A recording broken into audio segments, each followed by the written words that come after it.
Okay, so for us, in order to start our very first Spring application, we are going to go and use something called a Spring initializer. Now, this is something provided by Spring for us to have the Spring application, and you can just go to the first link, the startspring.io, and here you will I am asking you to select the same things that I am selecting. Don't worry if you don't understand a lot of here, you will in time. Let's just leave Gradle. I will leave Gradle Groovy here. I will leave Java.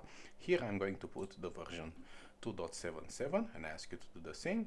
I will just leave the packaging to jar, and the version of Java I will put 11.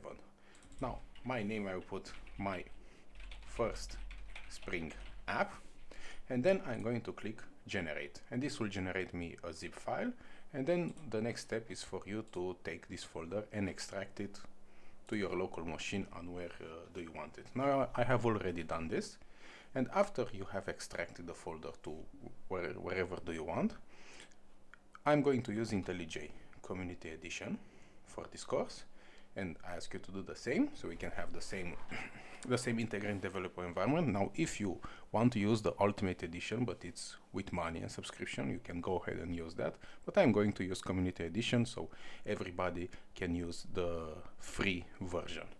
Okay, so after I have started my IntelliJ, I'm going to click File, Open. I'm going to go to the folder that I have saved my zip file, and it's my first Spring app. Then I'm going to click OK, this window, and then it will do a lot of configuration for me. I repeat, don't worry if you don't understand anything. Now if you have just do this the first time, and I'm guessing you have done it, maybe it will take longer for you than it is for me. Don't worry, after everything gets downloaded and everything is in order, then just go to main, Java, my first Spring application, and we have here this green button, and we just start it.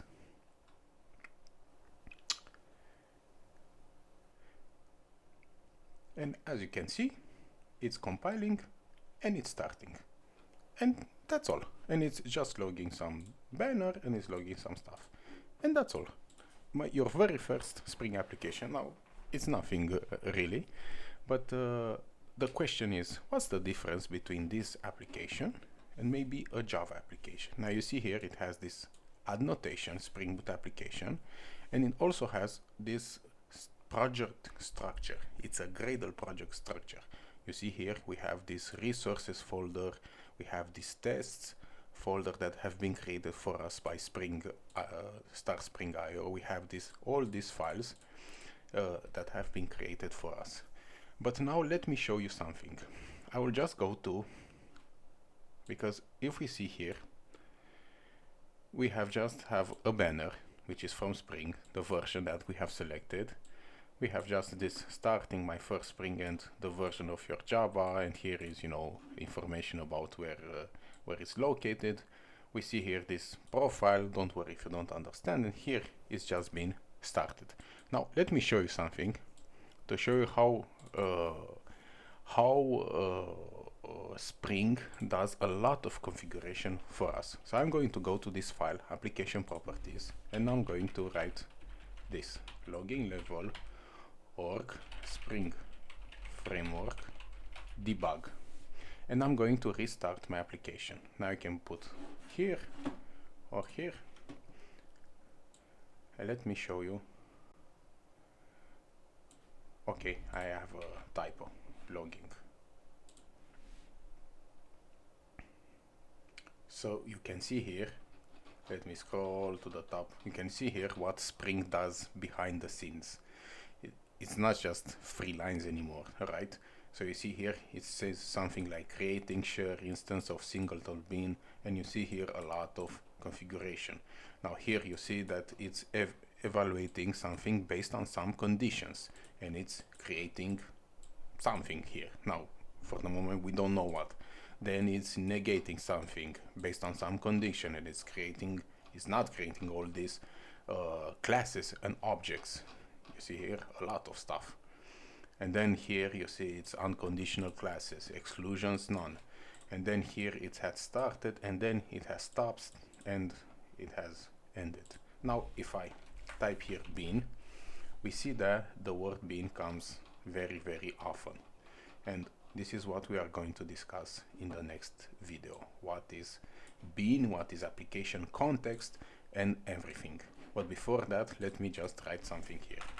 So I'm going to write, don't worry if you don't understand, logger. I will just create here a logger, this get class. Then I'm going to have this application context. Then I'm going to add a constructor. I'm going to put an AutoWire configuration. Now by the end of the course you will understand everything from here. Then I'm going to create an array of strings, because I'm going to call, okay, I'm not going to do that here. I'm just going to implement an interface that Spring provides us, a command liner interface, and we need to implement the method run. Then I'm going to create an array of string called bean names. I'm going to take my object and call this method get bean definition names. Then I'm going to convert this to a stream for each method, and for every bean I'm just going to log the bean. Bean is bean, and I'm just going to start the application. And as you can see here, this is my logging, and you see a lot of beans are created.